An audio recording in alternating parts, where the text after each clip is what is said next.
नमस्कार, आप देख रहे हैं असमिस इनसाइड और आपके साथ मैं हूं नकुल चतुर्वेदी। तो अटल बिहारी वाजपेयी एक लोकप्रिय नेता हमारे देश के आज 89 साल के हो गए हैं, जिनका जन्म 25 दिसंबर 1924 को ग्वालियर में हुआ था। और अटल बिहारी वाजपेयी एक राजनेता होने के साथ साथ, लोकप्रिय राजनेता होने के साथ साथ एक अच्छे कवि भी रहे हैं और 3 बार हमारे देश के प्रधानमंत्री भी रहे हैं। क्या क्या उनकी खासियत थी, आइए दिखाते हैं आपको हमारी इस खास रिपोर्ट में।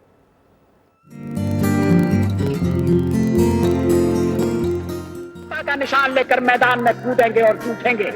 कदम मिलाकर चलना होगा, बाधाएं आती है आए, घृणित प्रलय की घोर घटाए, पांवों के नीचे अंगारे, सर पर बरसे यदि ज्वालाएं, निज हाथों से हंसते हंसते आग लगाकर चलना होगा। दुखी मनुष्यता के हित अर्पित यह स्वतंत्रता, इसे मिटाने की साजिश करने वालों से कह दो चिनगारी का खेल बुरा होता है। विजयी हुए हमें विनम्रता है, पराजय में तो आत्म मंथन होना चाहिए। जब तक लोग चाहेंगे हम रहेंगे। आपका मैंडेट कौन होता है? हमारा फैसला तय करने वाला है। अटल जी एक लोकप्रिय नेता होने के साथ साथ एक जाने माने कवि भी हैं। एक नहीं दो नहीं करो 20 समझौते, जो पाकिस्तान से कहा गया है। एक नहीं दो नहीं करो 20 समझौते, पर स्वतंत्र भारत का मस्तक नहीं झुकेगा। अगणित बलिदानों से अर्जित यह स्वतंत्रता, अगणित बलिदानों से अर्जित यह स्वतंत्रता, शिवश्वेद शोणित से सिंचित यह स्वतंत्रता, त्याग तेज तप बल से रक्षित यह स्वतंत्रता, दुखी मनुष्यता के हित अर्पित यह स्वतंत्रता, इसे मिटाने की साजिश करने वालों से कह दो चिनगारी का खेल बुरा होता है। अटल जी ने अपने जीवन में बहुत सी उपलब्धियां हासिल की हैं। उनका जीवन एक खुली किताब की तरह है। लाठी डंडे संभाल लो और भाजपा को सत्ता से हटाओ। उन्होंने शादी के बंधन में बंधने की जगह अपना सारा जीवन देश की सेवा में समर्पित किया। उन्होंने अपनी प्रारंभिक शिक्षा ग्वालियर के विक्टोरिया कॉलेज और कानपुर के डीएवी कॉलेज से हासिल की। उन्होंने राजनीतिक विज्ञान में पोस्ट ग्रेजुएशन की है। वाजपेयी जी पत्रकारिता में भी अपना हाथ आजमा चुके हैं। उन्होंने राष्ट्रधर्म, 5 जन्य और वीर अर्जुन का संपादन किया है। 1951 में अटल जी भारतीय जनसंघ के संस्थापक सदस्य थे। 1957 में उन्होंने जनसंघ के प्रत्याशी के रूप में उत्तर प्रदेश के बलरामपुर से लोकसभा का चुनाव लड़कर जीत हासिल की थी। 1968 से 1973 तक वो भारतीय जनसंघ के अध्यक्ष रहे। विपक्षी पार्टियों के अपने दूसरे साथियों की तरह उन्हें भी आपातकाल के दौरान जेल भेजा गया। 1977 में जनता पार्टी सरकार में उन्हें विदेश मंत्री बनाया गया। इस दौरान संयुक्त राष्ट्र अधिवेशन में उन्होंने हिंदी में भाषण दिया और वो इसे अपने जीवन का अब तक का सबसे सुखद क्षण बताते हैं। 1980 में जनता पार्टी से असंतुष्ट होकर उन्होंने जनता पार्टी छोड़ दी और भारतीय जनता पार्टी की स्थापना में मदद की। 6 अप्रैल 1980 में बनी भारतीय जनता पार्टी के अध्यक्ष पद का दायित्व भी वाजपेयी जी को सौंपा गया। मुझे भरोसा है कि आपके सहयोग से, देश की जनता के समर्थन से मैं इस जिम्मेदारी को ठीक तरह से निभा सकूंगा। जिन परिस्थितियों में भारतीय जनता पार्टी का निर्माण हुआ, मैं उनमें जाना नहीं चाहता। देश की राजनीति को अगर नैतिक मूल्यों पर चलाने का संकल्प किसी ने किया है और जो लोग उस संकल्प को कार्य में परिणत करने की शक्ति रखते हैं, वो भारतीय जनता पार्टी के मंच पर इकट्ठा हो गए।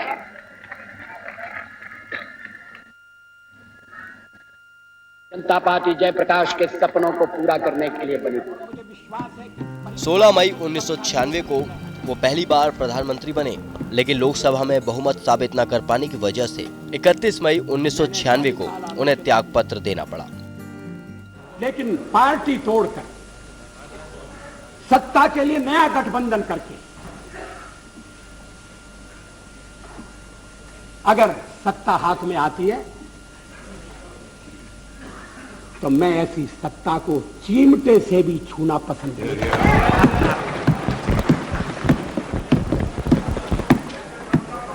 न भी तो मरणादस्मि केवलम दूषितो यशः। भगवान राम ने कहा था, मैं मृत्यु से नहीं डरता, अगर डरता हूं तो बदनामी से डरता हूं, लोकापवाद से डरता हूं। इसके बाद 1998 तक वो लोकसभा में विपक्ष के नेता रहे। 1998 के आम चुनाव में सहयोगी पार्टियों के साथ उन्होंने लोकसभा में बहुमत सिद्ध किया और इस तरह एक बार फिर से प्रधानमंत्री बने। लेकिन AIADMK के गठबंधन से समर्थन वापस लेने के बाद उनकी सरकार गिर गई और एक बार फिर आम चुनाव हुए। 1999 में हुए राष्ट्रीय जनतांत्रिक गठबंधन के साझा घोषणा पत्र पर लड़े गए और इन चुनावों में वाजपेयी के नेतृत्व को एक प्रमुख मुद्दा बनाया गया। गठबंधन को बहुमत हासिल हुआ और वाजपेयी ने एक बार फिर प्रधानमंत्री की कुर्सी संभाली। देश की संसदीय लोकतंत्र में जहां एक पार्टी का शासनकाल चला करता था, उस परिपाटी से बाहर निकलकर अगर गठबंधन की राजनीति को किसी ने आयाम दिया तो उस शख्स का नाम अटल बिहारी वाजपेयी है। अटल बिहारी वाजपेयी ने राजनीतिक परखंडली में गठबंधन दलों को एक साथ कैसे पिरोकर रखा जाता है, इसका नमूना देश के सामने पहली बार पेश किया। ऐसा नहीं है कि इससे पहले गठबंधन की राजनीति देश में नहीं होती थी, लेकिन नाकाम हो जाया करती थी। हम विधानसभा में भारतीय जनता पार्टी के साथ वोट नहीं कर सकते। ये संप्रदायवादी हैं, कांग्रेस सेकुलरवादी है। पहली बार जब साल 1998 में अटल जी ने 11 पार्टियों के साथ मिलकर 5 सालों तक शासन किया, तब ऐसा लगा कि देश में भले अनेकता है, लेकिन नीति और नियत सही हो तो उसे एकता में बदला जा सकता है। अध्यक्ष महोदय, इस पहलू पर भी विचार होना चाहिए। कभी हम इस सदन में 2 रह गए थे, पहली बार चुने गए तब 4 थे। आएगा तब हम उसका सामना करेंगे। आज तो हम इतनी बड़ी संख्या में बैठे हैं कि आपके साथ कोई तुलना नहीं हो सकती। थोड़ी हम विजयी हुए, हम में विनम्रता है, पराजय में तो आत्ममंथन होना चाहिए। इन तमाम उपलब्धियों को अपने अंदर समेटने अटल बिहारी वाजपेयी अब 89 साल के हो गए हैं। हम उनके बेहतर स्वास्थ्य की कामना करते हुए उन्हें जन्मदिन की ढेरों बधाइयां देते हैं। Desk report, SMBC inside. तो अटल बिहारी वाजपेयी एक ऐसे नेता थे जिन्होंने न सिर्फ अपने समर्थकों का दिल जीता, बल्कि अपने विरोधियों के भी चहेते बन गए थे अपने इस अंदाज के कारण। उनकी कुछ कविताएं हैं जो हम आपको सुनाते हैं। तो यही अलबेला अंदाज था अटल बिहारी वाजपेयी का कि अपने विरोधियों को मुंह तोड़ जवाब देते थे अपने कविताओं के माध्यम से, चाहे वो अमेरिका हो चाहे पाकिस्तान हो। इन कविताओं में वो साफ तौर पर कहते थे कि आप कितना भी समझौता कर लो, 1 नहीं 2 नहीं करो 20 समझौते, मगर भारत का कभी सर नहीं झुकेगा। एक और कविता है अटल बिहारी वाजपेयी की, वो भी आपको सुनाते हैं।